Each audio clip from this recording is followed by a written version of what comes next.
Hello and welcome to The Real Bottom Line, the podcast for ambitious entrepreneurs looking to grow and scale their business. Today, we are super lucky. We have a guest by the name of Dr. Angela Mulrooney, and she has been there, done that, got a few t-shirts, and you wouldn't know to look at her because she's so young. But anyway, welcome, Angela. Thank you. I'm not that young. I'm 43. I'm not a baby. Did I just clarify that? Is that okay? Oh, sorry. Anyone under 50 now is a baby. That's my new rule. Oh, fair enough. Super excited to have you because, yes, you have been there. You've gone kind of on a roller coaster ride when it comes to your entrepreneurship journey. So maybe we could start because you started out as a dentist. Now, tell us that story. How did that happen that you moved from dentistry into the online and the other businesses that you built? Oh, it's been a journey. So it was originally, dentistry was my love. Since I was 2, I loved playing with teeth. So when I graduated at 24, I was like, oh my gosh, dream come true. And it was like playtime every time I got to go into practice. I built an amazing practice. I built an amazing brand in my area. And just as everything was aligned perfectly, I had a great team. I was doing the kind of dentistry I wanted. I had the kind of practice I wanted. My hands started to malfunction. And I just thought it was muscle fatigue. You know, I was doing a lot of surgeries. I was doing IV stations. So sometimes I had really long appointments with my patient.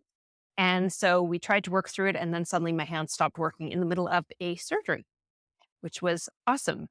And it was one of those moments, like I was scared until that moment happened because I was in so much pain and we couldn't figure out what was going on. And then when that happened, I knew my world just went and had shifted. And everyone was trying to tell me to maintain hope and everything else. And I was like, this has changed. My world just changed. This is my world isn't going back to what it was.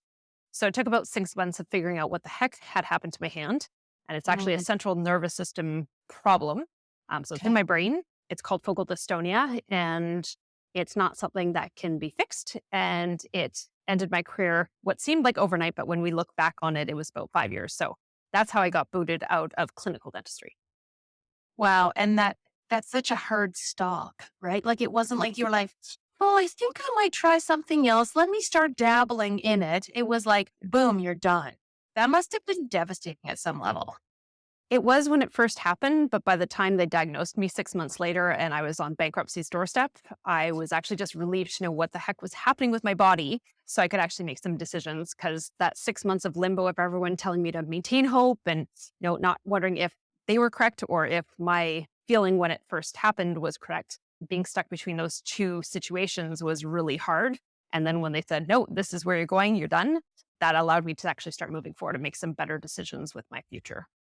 Interesting. So from a technical perspective, that meant you did not have enough long-term disability insurance to help cover all your day-to-day. Is that correct? Correct. I thought I was invincible. So, well, you were in your 20s, so we all do that at that age, right? Yeah. Yeah, Absolutely. it's so true. Now, what process did you go through? Like, how did you figure out where you were going to play? Like, what were you going to do next? Like, what was the process? Well, my next year after that happened, I kept my practice for 2.5 years, and everyone told me, you've built this amazing brand. You are known in the community. You have services that people are referring to you for. So I was advised to just keep the practice going. And I tried. It seemed like a great idea, but honestly, my heart was so broken because that was a 30-year dream I had to let go of.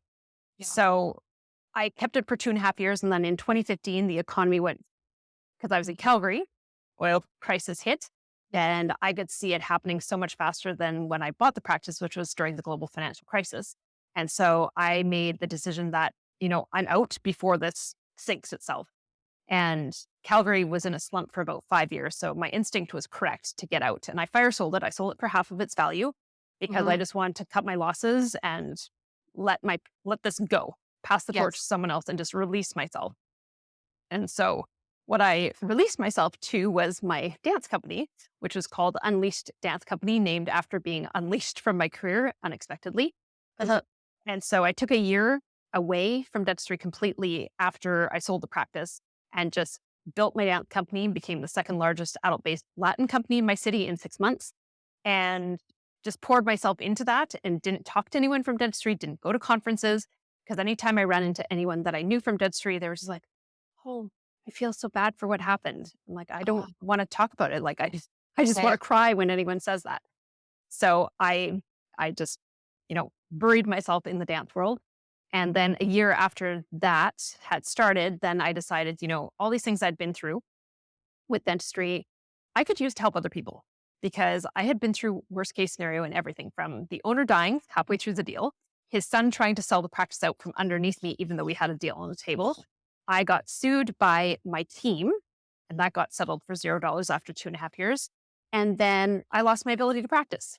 So, it's like there's some lessons in here that I could probably help other people to avoid so that they can have an easier time and also find their passion in dentistry. So I decided to build Unleashing Dentistry's Potential, a coaching company that was meant to help dentists to find their passion and niche into that so that they could have an amazing career. That's interesting. I love the fact that you've been through everything. I always look at that, everything that's gone wrong in my past. If I can save one person from having to go through that, then it's like, I love how you called it a lesson because it wasn't a failure. It wasn't a bad thing. You know what I mean? Like it was a lesson. And if we reframe these things out as lessons, I think it drags us down less. And trust me, I sat in the corner and cried about it For sure.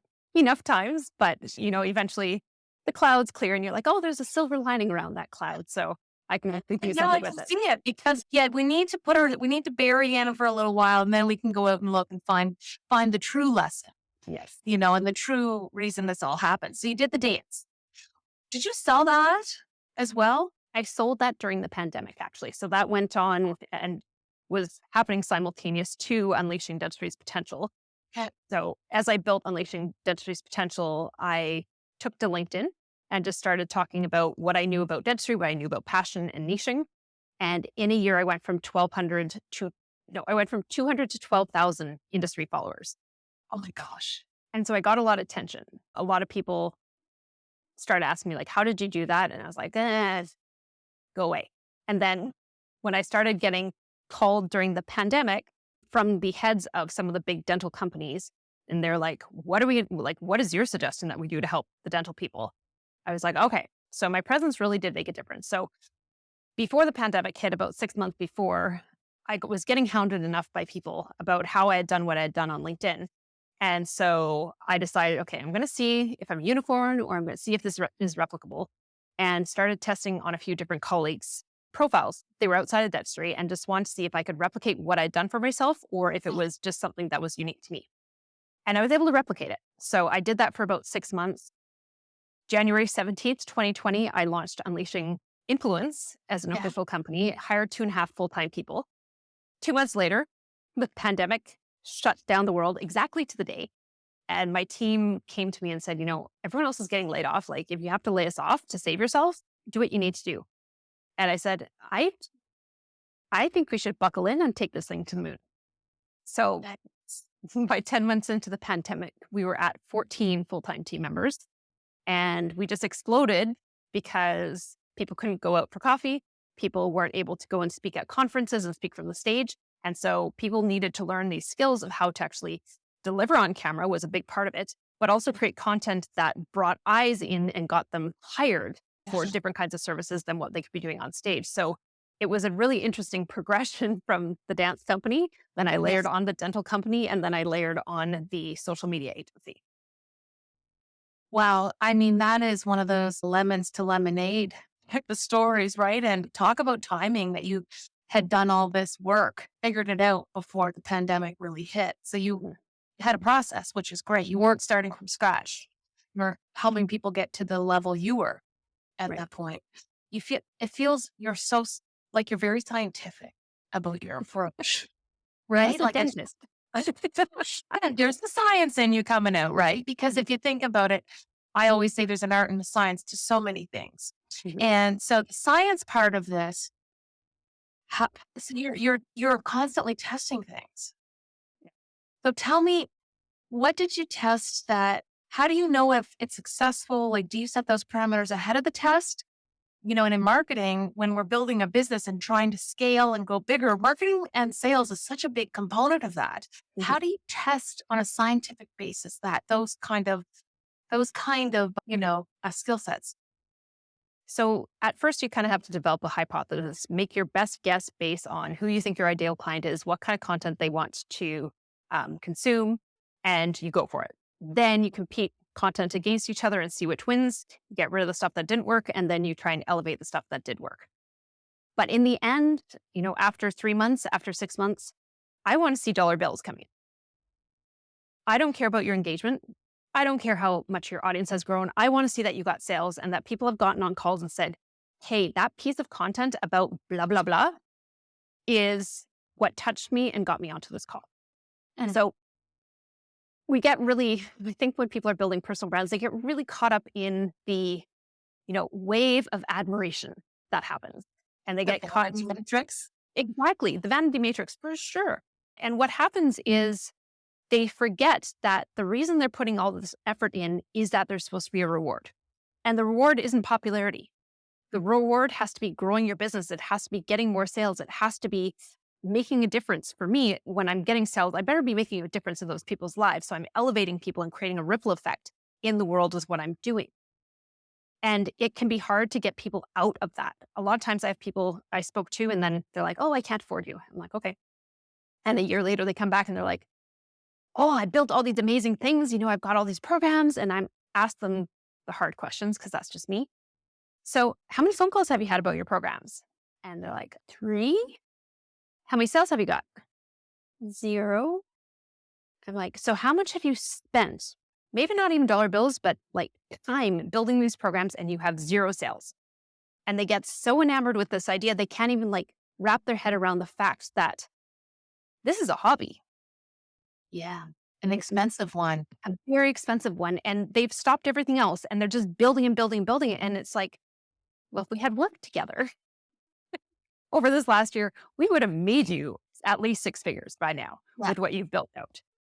But they still can't wrap their head around that they need to be hunting. They need to be filling their pipeline. They need to be getting on sales calls in order to sell this product that they're so in love with.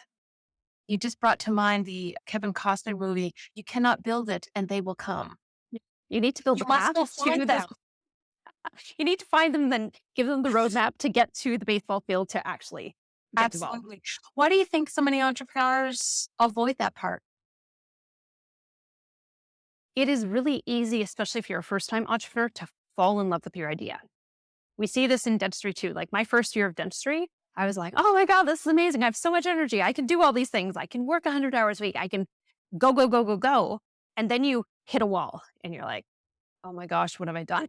I've created a monster. I'm so tired and I don't know how well this is actually going. And if I keep going on this path, I'm going to go bankrupt. So yeah, it's really, we get these massive rose-colored glasses on and we fall in love with the idea, which is part of what has to happen. Yes. Don't get me wrong. You have conviction. You have to believe.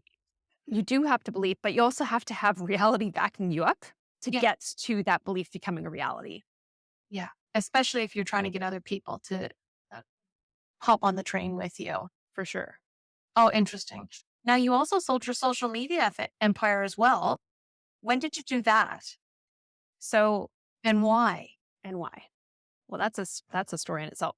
So a year after Unleashing Influence became Unleashing Influence, I'd made the decision before that, but I actually bought a one-way ticket to Nicaragua. So Nicaragua, Central America, right above Costa Rica. And made this decision. I didn't want to see snowflakes anymore. I'd already sold my house. I had sold everything I owned. I had sold my dance company by that point as well. So this was January 2021. Okay.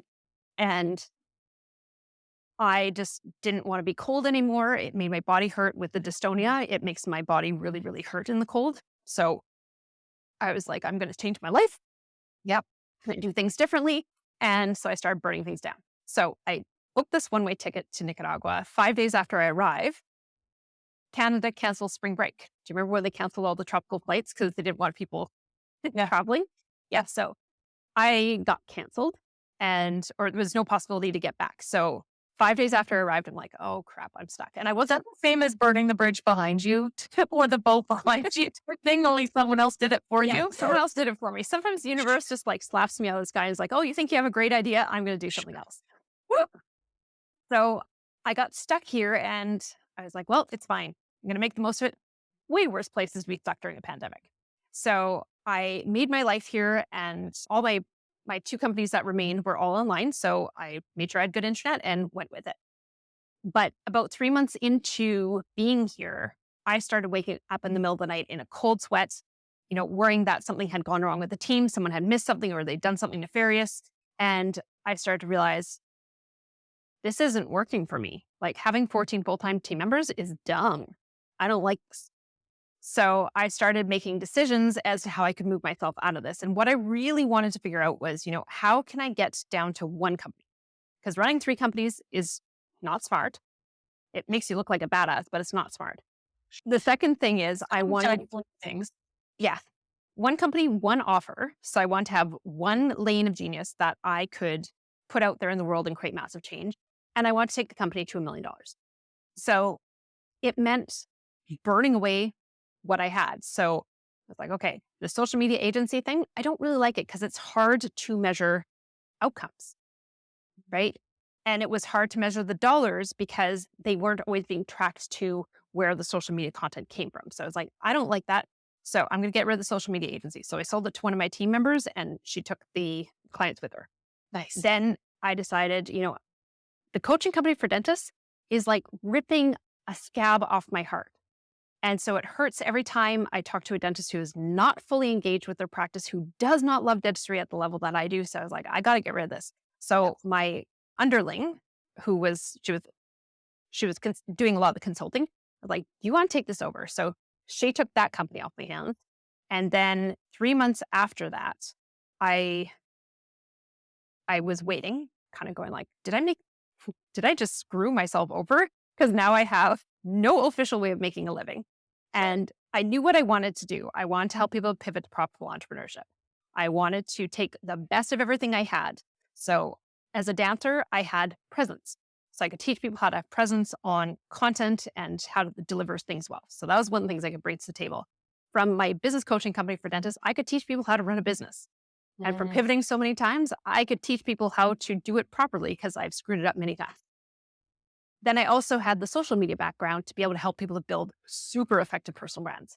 So I decided, okay, I'm going to put those all together and help people to do things that I do best. So it took about 3 months. And then what happened was I opened my bank account. It was in January of 2022. It's really interesting. I hadn't noticed the 1 year marks on this. It was January 2022. I opened my bank account and what had just landed was a payment from a new client, an ideal client, a high caliber client that I'd been dreaming of working with. And she had just paid me for multiple months of coaching. And that deposit was more than I would have made working full time as a dentist. Oh my goodness. So I was like, wow, this is going to work out. Sometimes you just need that first rock to start rolling. And then you're like, okay, I'm going to get momentum on this and it's going to work out. So I was doing all this stuff one-on-one, the coaching. And again, I reached a point of burnout, actually about 3 months into the endeavor again, and started realizing, if I keep going down this path, I'm going to end up exactly where I was, either building another company or working 100 hours a week or being addicted to serial entrepreneurship. And I was like, that has to stop. Like, the reason I burned everything down now is it has to stop. So I decided to take a step back and look at what was happening with my clients. And there has to be commonalities between these, and there's got to be a way to figure out how to be more efficient. So what I realized was I was saying the same thing to multiple clients during the week. So there was foundational information that I didn't need to say one-on-one. What I also noticed was they did not have a community that was supporting them. Their family members were thinking they were insane for becoming entrepreneurs. Their colleagues thought they were insane for leaving corporate. And so they were not having, a community around them that was going through the same thing. Yeah. And the third thing was these people were freaking brilliant. Like, most of the people I work with have 30 plus years of industry experience. Mm-hmm. And so they had knowledge that they could bring to the table that went beyond my knowledge. Like, I had my narrow scope of genius that I was staying in my lane, but they had other things that they could bring to the table. So what I decided was I needed to bring these people together. Nice. And what I've been coaching for a long time. I've been coaching since 2017. And what I realized was when I brought people together and I built what is called the 90-day pivot accelerator, what we got done in 90 days was about equivalent to 2 years worth of work, Wow. one-on-one. And I was like, okay, well, this is magic. And my first accelerator, I was able to 6 times my hourly income. Uh-huh. And now it's at 17 times what it originally was. So by pulling people together, doing these groups, getting really clear on what I was delivering, keeping people on a curriculum in 90 days, and then they're launched into the world, I was able to severely increase my impact, free up my time, and increase my finances. That is beautiful. I'd like to go back up to 30,000 feet for just a second because Sure. I feel like part of your process was figuring out what is my ideal day and or your ideal life. And I feel Yeah. like that as entrepreneurs, we are in touch with that at certain points and then we'll lose it again. And then we have to get back in touch with it again. Why is that important? Why do you think people need to do that? Defining what ideal is from their time perspective and what they're doing. Because it's really easy to let things snowball. And Right. because you feel like you're in your passion, you're doing something that's so amazing, you can spend a ton of time. Yeah. And you know this law, the Parkinson's law. The amount of time you give yourself to do something is the amount of time it's going to take. So if you give yourself way too much time, you're going to take way too much time. Give yourself a little bit of time, you're going to be able to get it done in a little bit of time. So that's why the ideal day part of it is important. And one of the things that we go through the 12 different parts of your life and figure out like, what do you actually want from these parts? Right. So that you can design your day to allow that to happen. Because if you don't know where you're going, you're not going to build something that is efficient and intentional to where you're going to go. You're just going to build something and you're probably going to look at it and go, this is a monster I don't like. Right. So it's important to know what you want and then build things like go backwards and build from the beginning how you're going to get to that end product that you want. The other thing I think you brought up, which is key, is understanding your zone of genius, like unlocking all those components. It's like you tried this and this is the part you took from that. And this is the thing I did here and it went really well, but I like this part the best. And then you repackaged so that you spent all your time in your zone of genius. Yes. How do people do that? Like, is there one trick that they can start with on that? Yes. Can I tell you how I came up with the idea? Yes, please. Okay. So, when I'm in this moment of like, oh my gosh, I'm drowning in my own ambition, like I got to look at what I need to do to get to this one company and this one offer. So I decided to take, actually, I have sticky notes here. I had green ones and I had pink ones. And I was like, I'm just going to write down on each sticky note one skill that I had.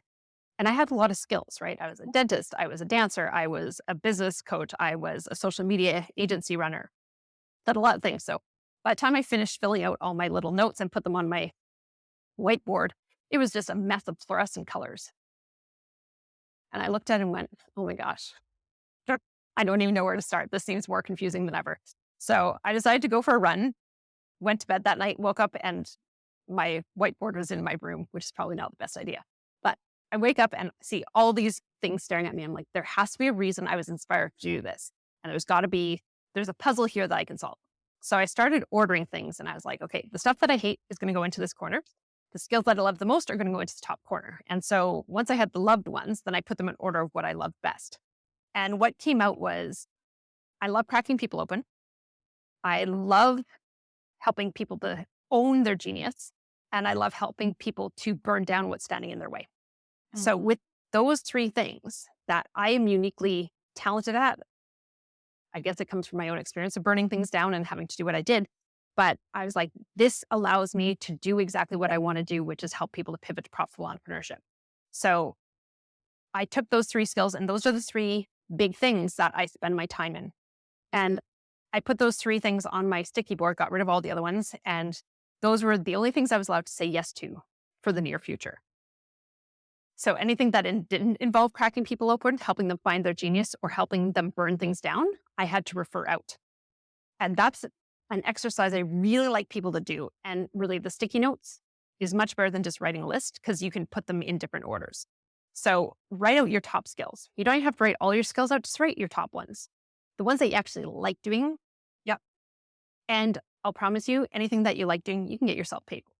So don't judge it as, well, I can't get paid for that. Write it down anyway. If you really want to do it, write it down. Yeah. Then order them. And then It's pick not, out your top 3. yeah, that's awesome. And what you just said reminded me of that Disney story about on one day he came up with ideas. The next day he'd go in and critique them, but he never did each of those things on the same day because you didn't want to stop the flow and Right. be all judgy on yourself for that period of time. Okay.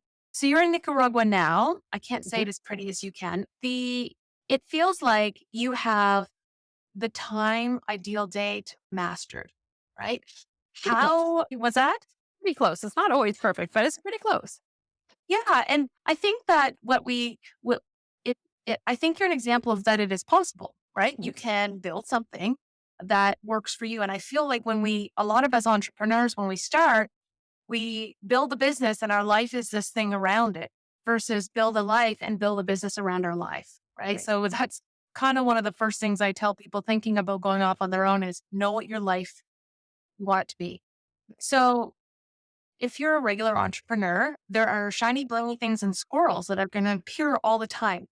How do you stay true? How do you say or evaluate which ones are valid and should be considered versus the ones that shoo away distractions?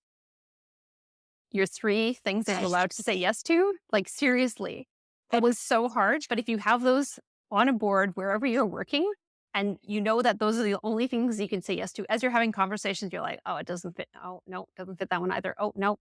Okay, I Nope. can't work with you.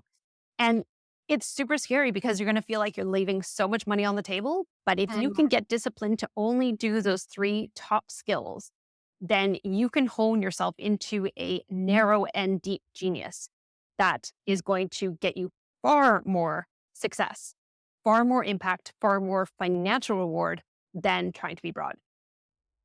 One of the challenges I find when it comes to implementing where we've designed our ideal day, we've unlocked our genius, and now the gremlins come out and they're like, no, you're the only one that can do this. No, da da da da da. Oh, you have to do that too. Or you've tried that before and there is nobody that you can hire. And it takes longer to tell somebody about it than do it yourself. All those gremlins come out. How have you conquered them? So first of all, I feel like I'm pretty comfortable with them. I've named my gremlin Sada. So when Sada starts talking, I'm like, Sada, shut up. Zip it. I don't want to hear it.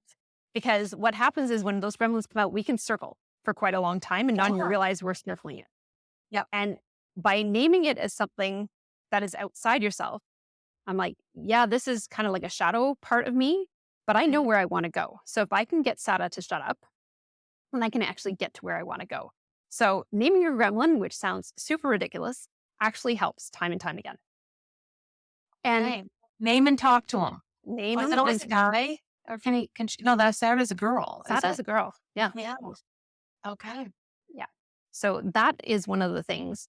And also learning to say no and learning to trust yourself. Like if you are tuning into your gut and, you say yes to one of the things that you should not be saying yes to.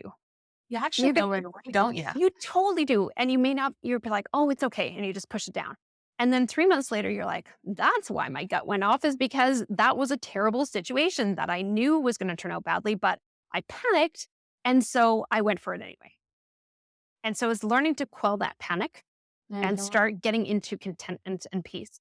And if you can be doing things every day that make you feel at peace, they can give you energy, but not like high highs, a steady flow of energy, then you know you're in the right place. Perfect. Angela, how do people get in touch with you? Or is there something I didn't ask you first? Something I didn't ask you that I should have about this topic of living your ideal life?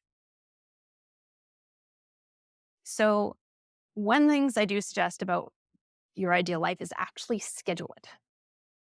Yeah. Because if you don't schedule it, you're not going to do it. So I actually have a spreadsheet that you've seen and lots of people have seen that is like literally my day scheduled out that I try very, very hard to stick to so that I have ideal days. So write it out, stick it on the wall, put timers in your phone so you know when you're supposed to be doing something. And that will start to program you and train you into your ideal day. That would be my advice about that. That's awesome. And my question, how do Yeah. people get a hold of you? So the best way is to find me on LinkedIn. It's under Dr. Angela Mulrooney. And I do run challenges every month, which help you to reset your mindset. So if you're interested to participate in something to really start moving yourself forward to profitability, I'd highly suggest you join one of those. Excellent. Thank you so much, Angela. We learned so much. I suspect I could talk to you for hours about all these things. But, the real bottom line is getting in touch with your genius can be very profitable. Very true. Awesome. Thank you. You're welcome.